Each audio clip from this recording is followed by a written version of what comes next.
Hello, good morning. अरे यार. Hello students. Let us today see minimum spanning tree. Minimum spanning tree is the approach introduced by Greedy, and that is why it is called as greedy approach. So let us see what this greedy approach is. A minimum spanning tree, it is a graph which contains all the vertices with minimum edges.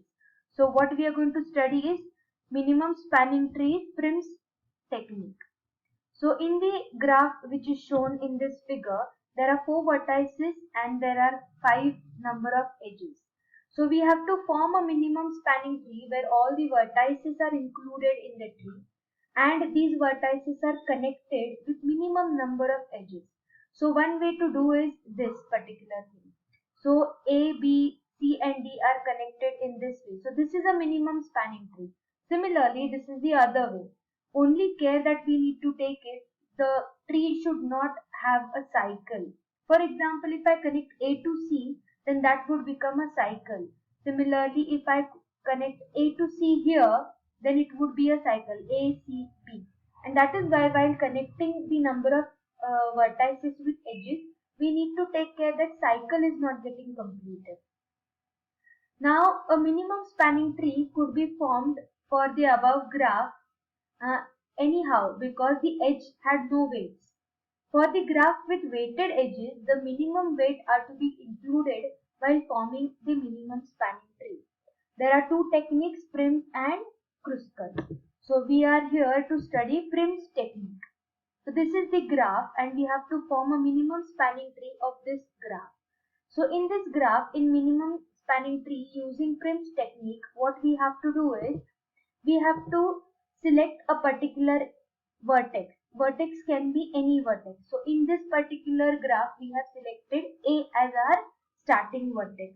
And we find out adjacent vertices to A. Here adjacent vertices to A are B, F and E. Out of them, we will select the vertex which is having minimum weight.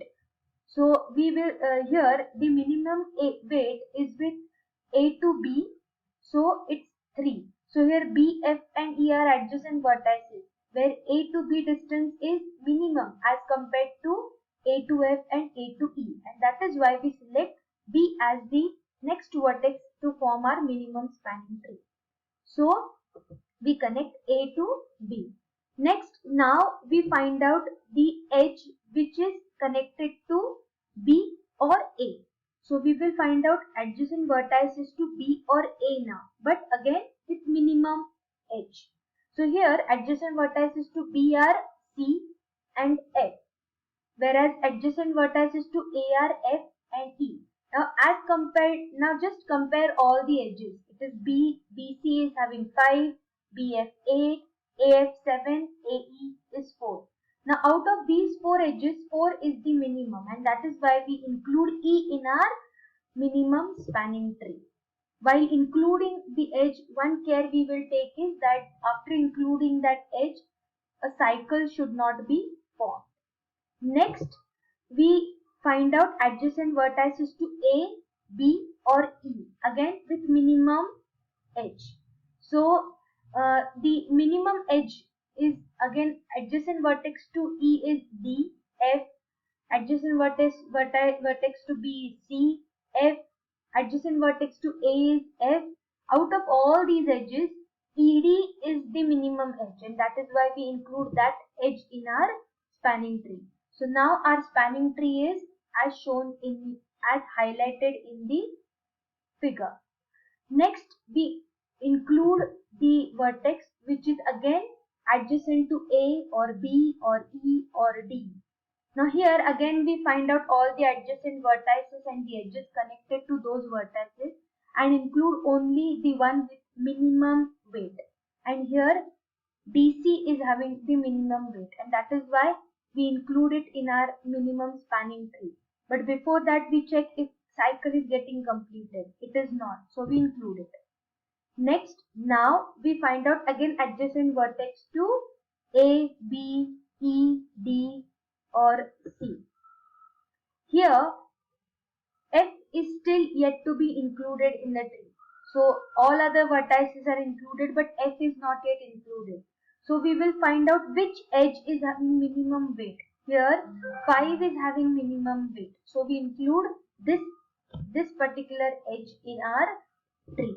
So now our graph is having all the vertices in the spanning tree.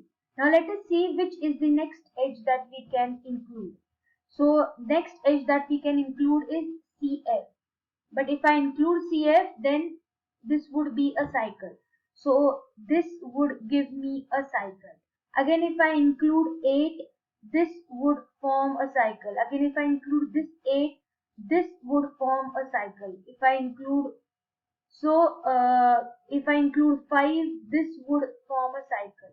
That is why I cannot include other edges in my graph, and that is why total weight of my tree is nothing but 18. After adding all the highlighted edges, my weight of the tree becomes 18. Let us consider another example. This is the example. So A is your starting vertex. We included B with minimum weight, as 8 and 4 were the only options. Next we include C because we find out adjacent vertices to A and B. So A is H, B is H and C. So out of 8, 11, 8, we can have A to H or B to C. Any vertex is allowed. So we took 8. Now we find out adjacent vertices to A, B and C. Here we could have included next 8, but we are not including 8 because this 8, A to H we are not including because we find C is already there in our tree now. So we find out adjacent vertices to A, B and C. A, you have H which is 8. B, you have 11. And C, you have 8. And C, you have 2. C to I. So out of 8, 11 and 2, minimum is 2. That is why we include 2 in our spanning tree. Edge 2. So we include I vertex in our spanning tree. Next, you find out adjacent vertices to all other vertices in your tree. So again we include 4, then we include 2, next we include 1, and then finally we include this 9. If you try to include other edges in your minimum spanning tree, then that would form a cycle, and that is why we omit including those edges in our spanning tree. Of course, we take care that when we end up forming a spanning tree, we take care that all the vertices are included in my tree with minimum number of edges. So total weight of this particular spanning tree is now 37 after adding all the highlighted edges together. This is for now. This is the Prim's technique to solve the minimum spanning tree. Thank you for being patiently listening to the video. I hope you have understood this. Thank you again.